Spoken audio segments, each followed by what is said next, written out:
नमस्ते दोस्तों, आज हम लोग देखने जा रहे हैं कक्षा 9 अध्याय 6 जनसंख्या। ये है हमारी भूगोल की पुस्तक और ये हमारा अंतिम अध्याय भी है। और अगर हम फैक्ट्स की बात करें तो ये बहुत ही महत्वपूर्ण है। आपके आने वाले सभी जो जीवन पर्यंत जो भी परीक्षाएं होंगी उसमें बहुत ये जो फैक्ट्स होंगे बहुत महत्वपूर्ण होंगे।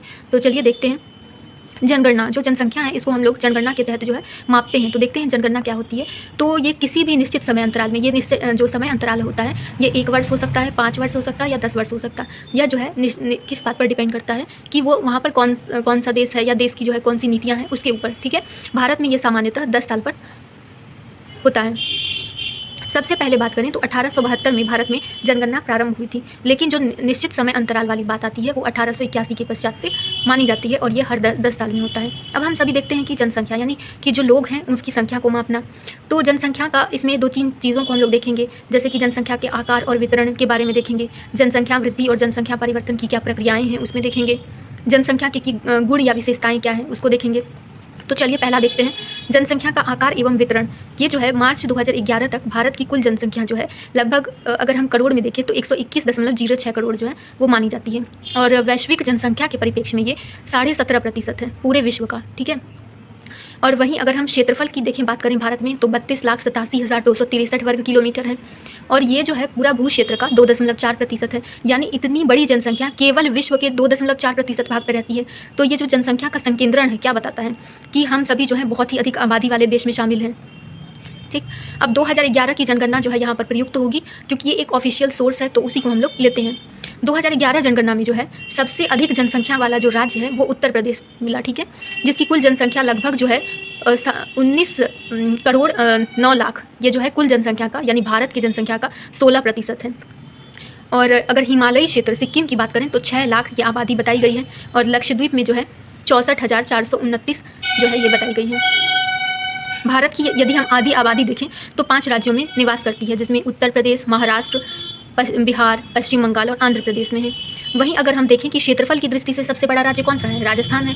तो यहाँ जो है कुल आबादी का केवल 5.5% रहता है। ठीक है, अगला जो टर्म आता है वो आता है घनत्व। ये जन घनत्व के संदर्भ में आता है। ठीक है, यानी कि जो पॉपुलेशन डेंसिटी है उसके संदर्भ में। तो ये हमें बताता है कि प्रति इकाई क्षेत्रफल में रहने वाले लोगों की संख्या को जनघनत्व कहते हैं। ठीक है, तो ये किसी एरिया में रहने वाले जो लोग होते हैं उसके संदर्भ में बात करता है, किसी एक विशिष्ट क्षेत्रफल के बारे में। भारत में अगर हम देखें जनघनत्व तो ये 382 व्यक्ति प्रति वर्ग किलोमीटर है। वहीं अगर हम देखें भारत में सबसे अधिक राज्यों में किसका जनघनत्व है तो 1102 व्यक्ति प्रति वर्ग किलोमीटर के साथ बिहार टॉप कर रहा है। वहीं सबसे कम भारत में अगर देखें जनघनत्व कहाँ है तो अरुणाचल प्रदेश का जो जनघनत्व है ये 17 व्यक्ति प्रति वर्ग किलोमीटर है। यानी 1 किलोमीटर में, 1 वर्ग किलोमीटर में केवल 17 लोग रहते हैं। वहीं बिहार में 1102 व्यक्ति प्रति वर्ग किलोमीटर रहते हैं। ठीक है, अगला है हमारा जनसंख्या वृद्धि। जनसंख्या वृद्धि मतलब क्या होता है, पॉपुलेशन का जो है ग्रोथ वो कितना हुआ है। अब ये क्या होता है कि किसी भी विशेष समय अंतराल में, जैसे कि हम भारत में क्या लेते हैं 10 साल के लिए, तो ये किसी देश या जनसंख्या के निवासी की जो संख्या में परिवर्तन होता है या तो वो पॉजिटिव सेंस में हो सकता है या नेगेटिव सेंस में, बढ़ सकता है या घट सकता है। तो इसमें भी जो परिवर्तन होता है 2 संदर्भों में हम लोग देखते हैं। एक तो सापेक्ष वृद्धि, किसी एक चीज़ के रेफरेंस में हम लेते हैं, जैसे कि हम अगर 2011 ले रहे हैं तो 2001 वाला जो जनसंख्या जो जनगणना हुआ था उसके संदर्भ में लेंगे। और प्रतिशत परिवर्तन क्या होता है कि प्रतिशत के संदर्भ में यदि परिवर्तन होता है तो वो होता है सापेक्ष वृद्धि। जो होता है ये संख्यात्मक मान को बताता है और प्रतिशत परिवर्तन जो होता है किसी भी जो जनगणना होती है उसके प्रतिशत में जो परिवर्तन होता है उसको बताता है। ठीक है, अब हम इसको जो है परिभाषा के संदर्भ में देख लेते हैं। निरपेक्ष वृद्धि, निरपेक्ष वृद्धि जो है किसी जो वर्ष की जनसंख्या को बाद की जनसंख्या से घटा दें तो हमें जो है इसे प्राप्त किया जा सकता है। जैसे कि मान लें 2001 था, ठीक है, और 2011 की जनसंख्या है, तो इन दोनों को घटा देंगे तो हमें निरपेक्ष जो है जनसंख्या वृद्धि वो मिल जाएगी। वार्षिक वृद्धि जो है ये मान लें कि कोई वर्ष है, ठीक है, उसमें जो मूल जनसंख्या थी यदि मान लें 100 है और उसमें अगर x व्यक्ति की वृद्धि होती है, x के स्थान पर आप जो भी चीज़ें रख दें, 2, 3, 4 कुछ भी रखें, तो इसे जो है वार्षिक वृद्धि के संदर्भ में जो है व्यक्त किया जाता है। ठीक है, इसको परसेंटेज में ऐसे करके निकालते हैं। यहीं पर एक डेटा जो है वो दिया हुआ है, जैसे कि वर्ष 1951 में, ठीक है, क्योंकि हमारा देश जो है वो आज़ाद हुआ था उसके बाद वाली जो है जनसंख्या, ये जनगणना को लेते हैं हम लोग। तो कुल जनसंख्या जो है ये 10 लाख में दिया गया है। तो अगर हम करोड़ में से बदलेंगे 1951 में तो लगभग 36 करोड़ जो है हमारी जनसंख्या थी तभी। और एक दशक के सापेक्ष में लेंगे उसको तो 42.43 लाख जो है वो वृद्धि हुई थी पिछले के जो हुआ था 1941 वाला। और जो वार्षिक वृद्धि दर है वो कितनी होगी तो 1.25। ठीक है, वहीं 1981 जो है एक कह सकते हैं ना कि आमूलचूल परिवर्तन लाने वाला वर्ष रहा। क्यों? क्योंकि इस समय जो है जनसंख्या वृद्धि में विस्फोट की दर से जो है वृद्धि देखने को मिली। 683.3% माफ़ करेंगे 10 लाख में जो है ये जनसंख्या निकाला गया है। वहीं एक दशक में जो सापेक्ष वृद्धि है वो 135.17 लाख में आया। ठीक है, जो पिछले वर्ष होंगे उससे निकाला गया है ये जो है वार्षिक वृद्धि दर प्रतिशत में 2.22% की दर से जो है ये वृद्धि हुआ, और कहते हैं कि अब तक का ये सर्वाधिक जो है वृद्धि दर रहा है। ठीक है, सर्वाधिक वृद्धि दर रहा है। और 1981 के बाद से जो है हम देखते हैं कि जनसंख्या में जो है अगर हम बात करें आगे आने वाले उसमें देखेंगे तो ये वृद्धि क्यों हुआ, क्योंकि जो हमारी जन्म दर है वो मृत्यु दर से कहीं ज़्यादा बढ़ गई थी। ठीक है, इस वजह से जनसंख्या में वृद्धि देखने को मिली। इसके अलावा जो है स्वास्थ्य संबंधी जो भी चीज़ें थी हमारे देश में वो जो है तेज़ी से बढ़ने लग गई, तो इस कारण जो है ऐसा देखने को मिला। अगला है जनसंख्या वृद्धि, या इसे हम लोग जनसंख्या परिवर्तन के भी रूप में जानते हैं। इसमें 3 चीज़ें मूलतः होती हैं। एक तो होता है जन्म दर, दूसरा मृत्यु दर, तीसरा प्रवास। जन्म दर का अर्थ होता है कि बर्थ रेट, और दूसरा मृत्यु दर है, इसका मतलब होता है डेथ रेट, और जो प्रवास होता है इसे हम लोग माइग्रेशन के संदर्भ में देखते हैं। इसी में से जो हम निकालते हैं कि जो नेचुरल ग्रोथ रेट है वो कितना है, तो इसमें हम देखते हैं कि जो जन्म दर है यानी कि जो बर्थ रेट है उसमें से डेथ रेट को घटाएंगे तो हमें जो है प्राकृतिक वृद्धि दर की प्राप्ति होगी। ठीक है, जन्म दर क्या होता है, तो एक वर्ष में प्रति 1000 व्यक्ति जितने भी जन्म ले रहे हैं यदि वो जीवित रह गए तो वो जो होता है जन्म दर होता है हमारा। वहीं मृत्यु दर क्या होता है कि एक वर्ष में प्रति 1000 व्यक्ति में जो मर जाते हैं वो जो है मृत्यु दर में शामिल हो जाते हैं। प्रवास क्या होता है कि जब एक स्थान से दूसरे स्थान में परिवर्तन होता है तो वो प्रवास को संदर्भित करता है, वो बताता है। ठीक है, अब इसमें भी प्रवास जो है मूलतः 2 प्रकार के होते हैं, जो आंतरिक है और एक अंतर्राष्ट्रीय है। आंतरिक जो है हमारा क्षेत्रीय के संदर्भ में हो सकता है या और भी जो है राज्य के अंतर्गत हो सकता है, तो ये हम लोग आंतरिक के अंतर्गत देखते हैं। इसमें अगर हम एक राष्ट्र के स्तर पर देखते हैं तो हमारे जनसंख्या में तो कोई परिवर्तन नहीं आता, क्योंकि एक राज्य का व्यक्ति दूसरे राज्य में चला गया तो ये जो है जनसंख्या में परिवर्तन नहीं आता है। लेकिन यदि अगर हम उस राज्य जहाँ से वो गया है तो वहाँ से जो है जनसंख्या में कमी को बताता है, और वहीं जहाँ को गया है तो उस राज्य की जो है जनसंख्या में वृद्धि को बताएगा। ठीक है, तो इस संदर्भ में देखेंगे कि जो है ये थोड़ा सा माइन्यूट जो अंतर है उसको हमने बताने की कोशिश करी है। जो अंतर्राष्ट्रीय है, अंतर्राष्ट्रीय प्रवास में क्या होता है कि एक देश से दूसरे देश को हम चले गए तो जो देश की जनसंख्या होती है जहाँ से हम गए हैं वहाँ पर जो है जनसंख्या में परिवर्तन देखने को मिलेगा, और जहाँ को गए हैं वहाँ पर भी जो है वृद्धि को बताएगा। इसके अंतर्गत अगर हम देखें आंतरिक प्रवास के अंतर्गत में भी बहुत सी चीज़ें होती हैं। अगर हम देखें कि ये गांव और शहर के स्तर पर, तो गांव से शहर की ओर हम प्रवास कर सकते हैं, शहर से गांव की ओर कर सकते हैं, गांव से गांव की ओर कर सकते हैं, या शहर से शहर की ओर कर सकते हैं। तो ये सभी जो है आगे हम लोग देखते चलेंगे, आगे की कक्षाओं में ये सब चीज़ें हैं।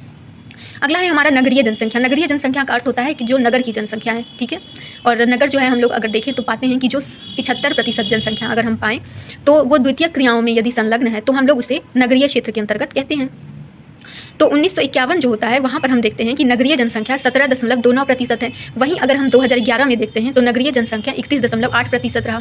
तो ये जो 50-60 साल का जो अंतर हम लोगों को देखने को मिलता है, इसमें जो है बहुत कम जो है हम लोगों को वृद्धि देखने को मिली है। इसके पीछे बहुत से कारण हैं। आयु संरचना की बात करें कि जो अगर हम देखें कि जो एज वाला स्ट्रक्चर होता है उसमें क्या बातें होती है, तो सबसे पहले हम परिभाषा को देखेंगे कि जो कोई भी देश है इसमें जनसंख्या की जो आयु संरचना होती है ये वहाँ के विभिन्न आयु वर्ग के लोगों की जनसंख्या को बताता है। अब इसमें जो आयु वर्ग कैसे डिसाइड होगा, तो इसके लिए हम 3 इसको वर्ग में बांटते हैं। पहले तो बच्चे हो सकते हैं जो 15 साल से कम के होते हैं, दूसरे वयस्क हो सकते हैं जो 15 से 59 वर्ष के होते हैं, तीसरे जो है वृद्ध होते हैं जिनकी आयु 59 वर्ष से अधिक की होती है। अब जो देखें ऊपर वाला यानी बच्चे और जो वृद्ध होते हैं ये लगभग नहीं कमाते हैं, तो ये जो है अनुत्पादक होते हैं अर्थव्यवस्था में, मतलब कि ये जो है डिपेंडेंट होते हैं किस पर, जो वयस्क हैं 15 वर्ष से लेकर 59 वर्ष तक। अब आपके जो मस्तिष्क में एक प्रश्न आ रहा होगा कि आप तो देखते हैं कि कहीं कहीं कुछ बच्चे जो है काम भी करते हैं, तो वो तो उत्पादक वाले श्रेणी में आ गए। हाँ वो है जो कुछ लोग काम करते हैं, लेकिन जो अगर हम संवैधानिक रूप से अगर हम देखें तो ज़्यादातर जो बच्चे होते हैं वो इस उम्र में पढ़ाई लिखाई करते हैं, तो इसीलिए इसको एक जनरल व्यू के रूप में रखा गया है। ठीक है, चलिए आगे बढ़ते हैं। लिंग अनुपात। लिंग अनुपात का होता है सेक्स रेशियो। ये जो है हम भारत में प्रति 1000 पुरुषों पर महिलाओं की संख्या ज्ञात करते हैं। कई देशों में आप अगर हम देखते हैं तो पाते हैं कि जो है ये कभी 100 के संदर्भ में भी प्रयुक्त होता है। तो ये हर देश की जो है अलग अलग प्रक्रियाएं होती हैं, लेकिन हम भारत के परिप्रेक्ष्य में पढ़ रहे हैं तो इसीलिए हम लोग इसको देखेंगे। यदि हम बात करें वर्ष 1951 की, तो लिंग अनुपात उस समय जो था 946 था। ठीक है, वहीं 2001 में पाते हैं कि 933 हो गया, और 2011 में पाते हैं कि 943 हो गया।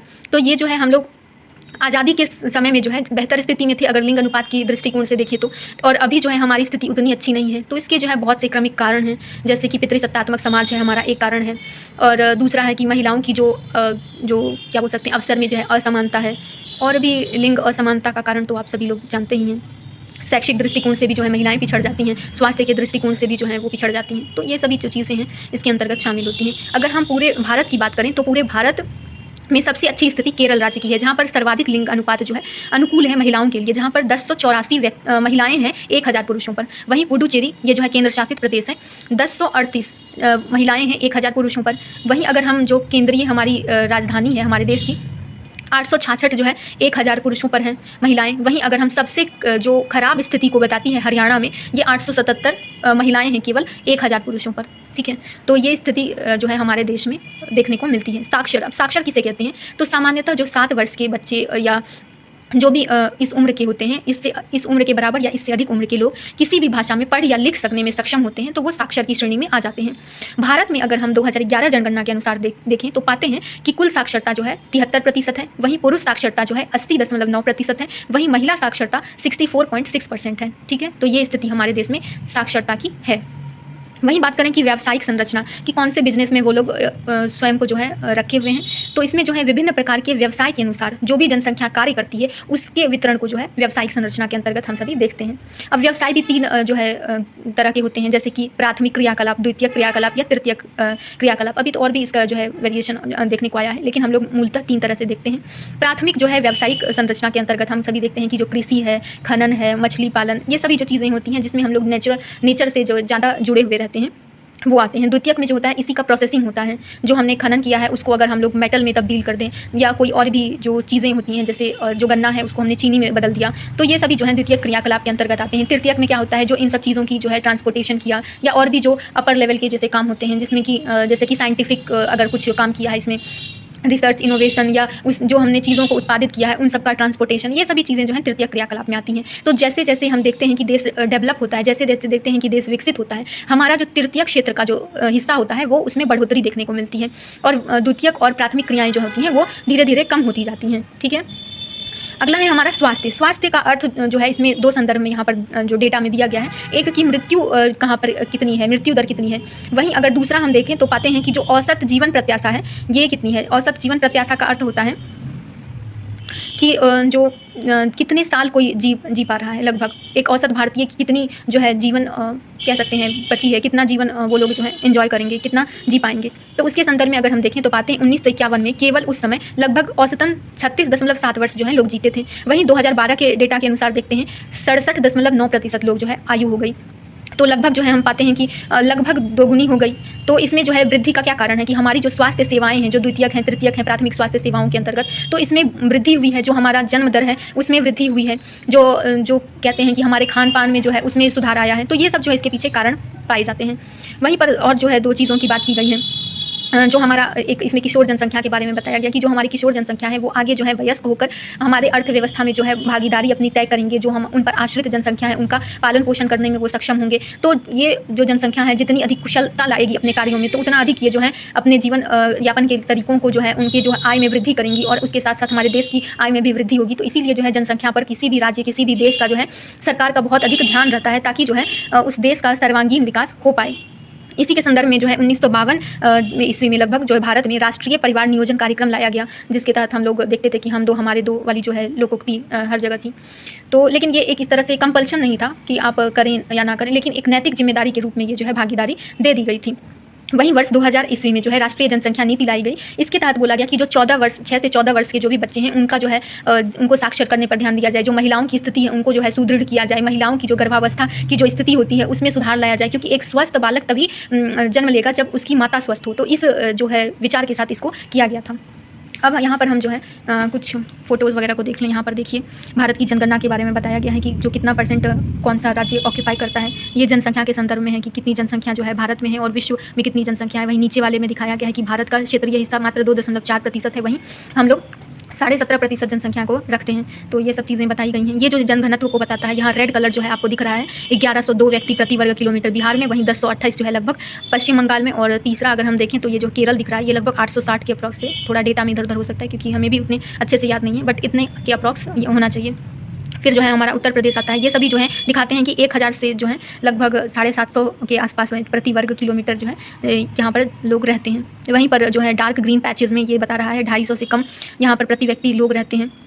और जो लाइट ग्रीन है वहाँ पे 251 से 500 जो है व्यक्ति प्रति वर्ग किलोमीटर वाले क्षेत्र को दिखाते हैं। वहीं 501 से 750 में तमिलनाडु है, ऊपर का पंजाब है और हरियाणा क्षेत्र इसको दिखा रहा है। ये नॉर्थ ईस्ट वाले में भी कुछ इस तरह से वेरिएशन हम लोगों को देखने को मिलता है। तो ये सभी रहा। यहाँ पे है जनसंख्या वृद्धि 2011 तक की जो स्थिति है उसको बताया गया है 21.64 जो हमारा 1951 में था, और ये 2001 से 21 तक जो है 11 तक जो है 17.64 ये बताया गया है इसमें। ये उम्र संरचना को यहाँ पर प्रदर्शित किया गया है, भारत की उम्र संरचना, जिसमें वयस्क की बहुत अधिक आबादी है। इसमें भारत की कुल जनसंख्या को 10 लाख के संदर्भ में बताया गया है। ये जनसंख्या की वृद्धि और परिणाम दर को बताया गया है। तो इस प्रकार ये हमारा चैप्टर समाप्त होता है। धन्यवाद।